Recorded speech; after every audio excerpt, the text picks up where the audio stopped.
For some reasons known to all, Huawei is now having a hard time making their flagship phones. In this case, Honor broke away from Huawei and became an independent brand. This Magic 4 Pro is also the first Honor phone we have reviewed since Honor became independent. How far can the reborn Honor Magic 4 Pro go? Let's take a look. The design of Magic 4 Pro is familiar to us, as with its predecessor, the camera module is centered in a circle, a design Honor calls Eye of Muse. This symmetrical design is very different from other phones, so you can tell at a glance that you are using an Honor flagship phone and not other brand of phone.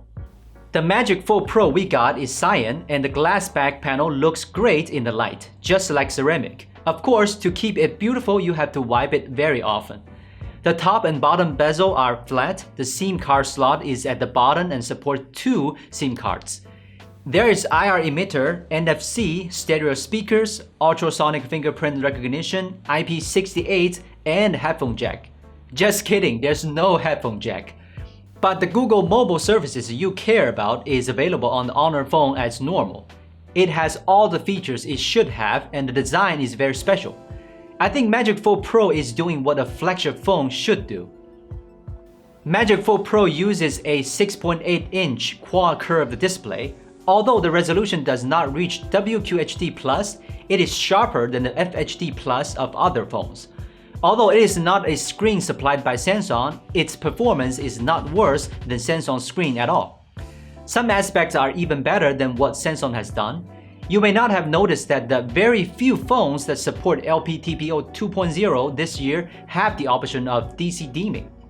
Most phones with lower frequency PWM dimming at lower brightness will make people with sensitive eyes feel uncomfortable.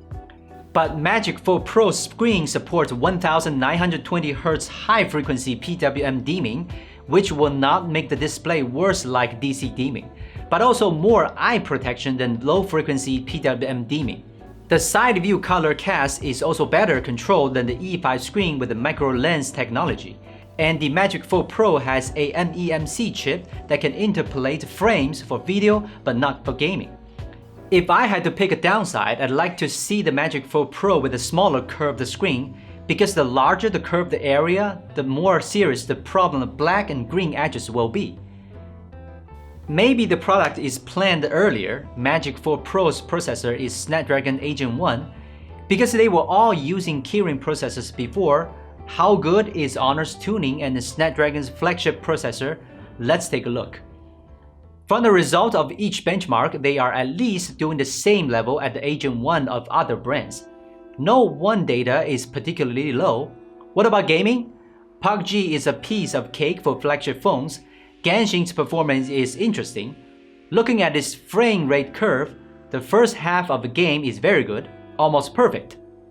But the second half of the game is locked at 30 FPS most of the time, and the lowest frame rate is 15 FPS, which means Honor is capable of playing to the full strength of 8 Gen 1. But there's still room for improvement. Hopefully the performance and the temperature will be balanced in subsequent updates. When we see the huge camera module, we know that Magic 4 Pro's forte is taking pictures. Indeed, it has a luxurious camera setup.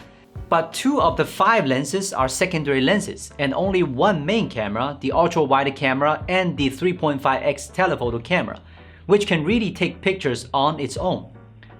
What impresses me most about the Magic 4 Pro camera is its powerful image algorithm. The scene you see in the preview screen may not be pretty enough, but once you press the shutter and then quickly go to the album, you can see the magic happen. A bland photo is transformed into a stunning photo. I finally understand why the Magic 4 Pro got the name. Whether it's ultra-wide angle camera or the main camera, the magical algorithm gives the photo a huge improvement. This amazing algorithm will also appear on telephoto cameras. This 3.5x telephoto camera is surprisingly powerful.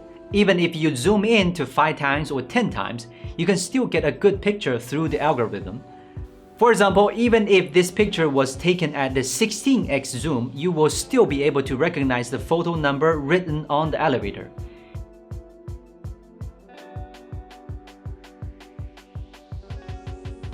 You can also get good pictures even at night when the light is low.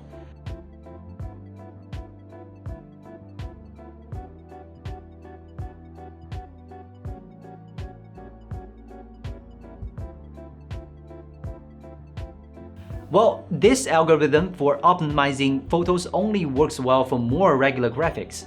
If there's not enough light plus the subject is irregular, then the algorithm will not work as well. The main camera is without OIS, and you may wonder how badly it will perform at night. In fact, it performed well at night, with almost no problems with the shaky hands. Overall, I'm very satisfied with the Magic4 Pro's camera performance, especially its 3.5x telephoto camera, which is comparable to a 3x or 10x optical telephoto camera through its algorithm. I think this is the most correct direction for mobile photography. The recording has also improved a lot with support for switching lenses in 4K 30fps recording. Stability and dynamic range are good, but what surprised me more is the front camera because it uses an ultra-wide angle lens, so you are able to take selfie with different focal lengths. And because of the 3D TOF lens, the background bokeh effect is good. This super wide angle camera is more suitable for video recording, support EIS and 4K 30fps with excellent dynamic range. I'm sure Magic4 Pro is definitely an excellent vlog machine. Magic4 Pro supports 100-watt wired charging. The charger also supports up to 100-watt output power. It also supports 50-watt wireless charging.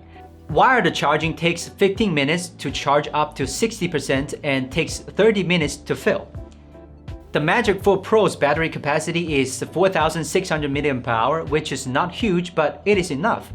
Although it is a little difficult to go full day without charging, other Agent 1 phones are at about the same level. So don't expect Magic4 Pro's battery life to be as impressive. To sum up, Magic4 Pro is actually not Honor's powerful flagship phone this year, it's just a sub-flagship. But this sub-flagship phone does what other flagship phone can do. For example, the superb level of photography, the screen also has some bright spots, and there are no obvious drawbacks. And GMS can be used normally. If you don't want to buy an expensive flagship phone, then this cheaper Honor sub-flagship phone might be more suitable for those of you who like to take pictures. I'm Will from Gizmochina. I will see you next time.